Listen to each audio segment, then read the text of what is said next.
Money's the motivation, money's the conversation. You on vacation. All right, so New England Patriots have been in the media a lot recently, with a bunch of controversy throughout the organization. Yeah. So, is this the beginning of the end for them? Oh, this is a different topic than we usually kind of do. yeah. But it's kind of more, just discussion. But I brought this up to you earlier this week, and I thought it was something that wasn't necessarily highlighted, at all. It was kind of, I feel like it all began with the beginning of the season. There were even preseason where there was, I don't know if you guys recall, but there were reports that Tom Brady played last season with a concussion and there were those things. So there was dispute whether the Patriots or not were, being honest with their medical information and all that. And it was just the whole because they had we all know about Deflategate and Spygate and everything before. Just that dishonesty about the New England organization. And then first game of the season, they lose at home to the Chiefs, and we're all stunned. But then obviously they had the normal season. Yeah. They play great. Tom Brady picks it up. Number one seed. Now they're in the playoffs. About to punch their ticket to the Super Bowl. I think. Yeah. But overlooked, I feel like a couple weeks ago, Josh McDaniels signs with Indianapolis to become their head coach, and I understand. That's a different subject, and I hope Andrew Luck comes back from injury. But he also has, and I know you guys aren't. He will hopefully, but I've seen it many times in this league where there's a boatload of talent and it's wasted through injury. Okay. I've seen it. But I think that's why he took the whole year off, though, so that it wouldn't get worse.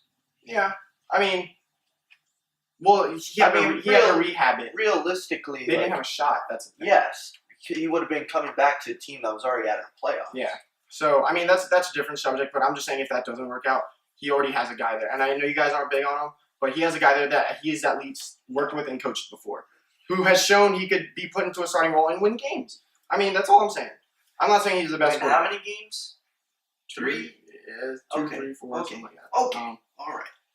Anyways, but Tom Brady's 40 years old, turning 41 next season. Obviously, I'm just, this is just speculation, but I really don't see a situation where because I believe Belichick will retire when Brady does. Yeah.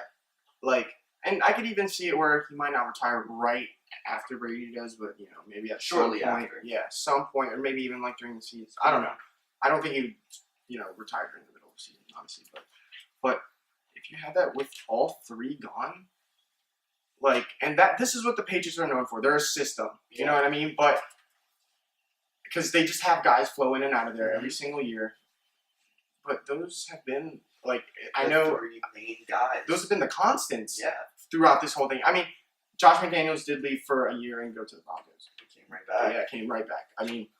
But literally they haven't been the constants. If you want to throw Gronk in there, Gronk, but he's Matt Patricia. Yeah, exactly.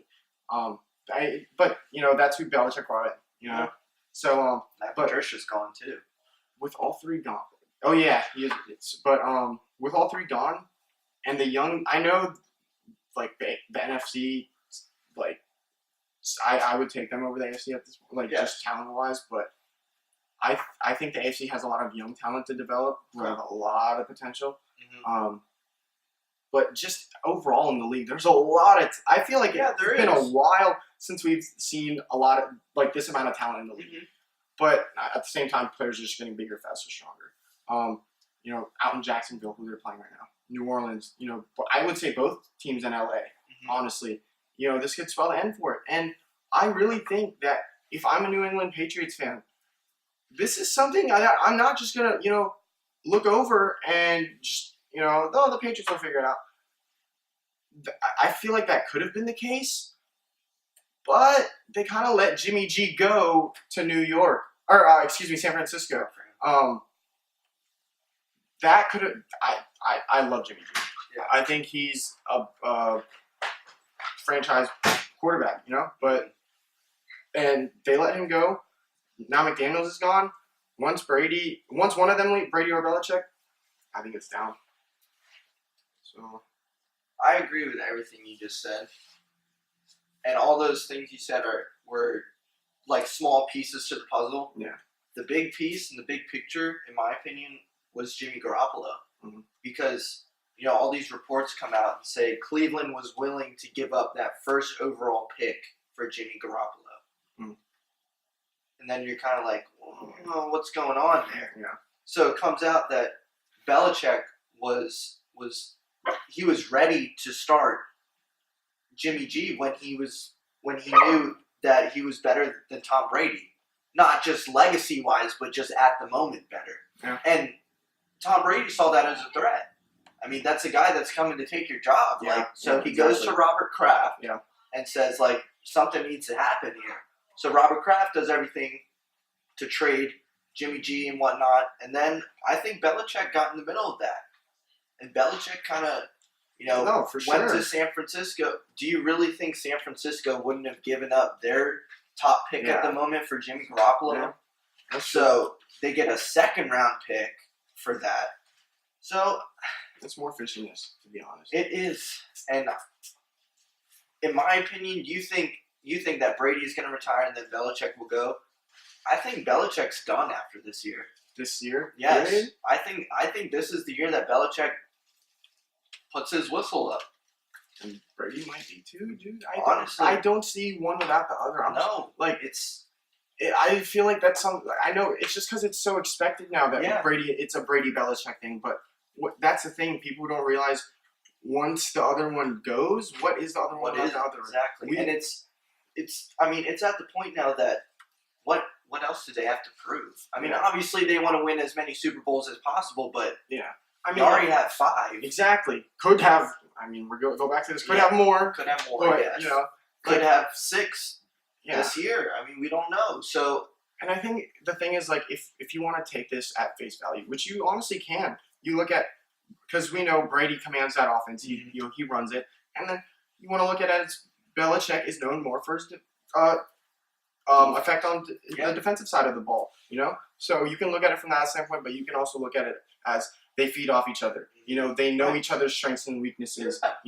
It's just they've been there together forever. Too long. But that's the thing. And I feel like with McDaniels leaving, that could be the starting point. McDaniels gone. Patricia's gone.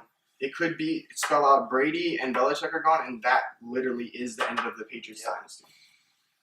Especially without Jimmy Garoppolo. Yes, because Jimmy G was the bridge from that Brady era to the future. Yeah, exactly. And that bridge got destroyed. Yeah, exactly. The future of the Patriots. Yes. Yeah, exactly. Yeah. Now San Francisco, I think, has a future. I believe so too. Right, but so we're gonna switch over to your team for our next segment. We'll talk about Pittsburgh, what they got to do. I'm gonna go off on them.